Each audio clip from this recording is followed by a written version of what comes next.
Feel good മൂവിയാണ് ഇതയം മുരളി. അഥർവയാണ് നായകൻ. എനിക്ക് പക്ഷേ ഈ സിനിമ കാണാൻ ഏറെ പ്രേരിപ്പിച്ചത് നമ്മുടെ പരിതാപങ്ങൾ എന്ന പരിപാടിയിലെ സുധാകർ അണ്ണനാണ്. പുള്ളി എനിക്ക് ഭയങ്കര ഇഷ്ടമാണ്. സോ ഈ സിനിമയിലോട്ട് വന്നു കഴിഞ്ഞാൽ നായകൻ ഇതയൻ ഒരു പ്രണയം തുറന്ന് പറയാൻ പോലും മടിക്കുന്ന, അല്ലെങ്കിൽ ഒരു പേടിയുള്ള ഒരു നായകനാണ്.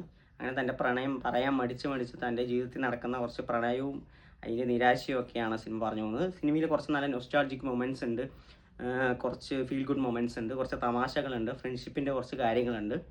അങ്ങനെ കുറച്ച് പോകുന്ന ഒരു സിനിമയാണ്. ബട്ട് ത്രൂ ഔട്ട് നോക്കുമ്പോൾ അത്രയ്ക്കും ഒരു നല്ലൊരു എന്താ പറയുക, കുറച്ചുകൂടെ ബെറ്റർ ആക്കാമെന്ന് തോന്നി. ഇതിൻ്റെ ദൈർഘ്യം ഇത്തിരി കൂടുതൽ പോയി. 2 മണിക്കൂർ 3/4 മിനിറ്റ് ഒക്കെ ഉണ്ട് സിനിമ.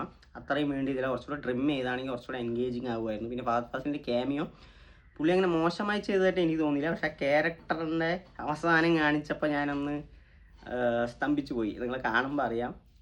അതുമാത്രം എനിക്ക് അക്സെപ്റ്റബിൾ ആയിരുന്നില്ല. പിന്നെ നായികമാരൊക്കെ അത്യാവശ്യം നല്ലതുണ്ട്, നല്ല ക്യൂട്ടായിട്ട് തന്നെ കാണിച്ചിട്ടുണ്ട്. നമുക്ക് ഓർത്ത് വെക്കാൻ മാത്രം അങ്ങനെ സിനിമയ്ക്കകത്തില്ല. ചുമ്മാ ജസ്റ്റ് ടൈം പാസ് പോലെ കണ്ടിരിക്കാൻ പറ്റുന്ന ഒരു മൂവിയാണ് ഇതയം മുരളി. കൂടുതലൊന്നുമില്ല. പിന്നെ സുധാകരനെ കുറച്ചുകൂടെ കൊണ്ടുപോകാമെന്ന് തോന്നി. പുള്ളി ഉണ്ടായിരുന്ന സീൻസൊക്കെ അത്യാവശ്യം ഒരു രസകരമായിരുന്നു, കോമഡി.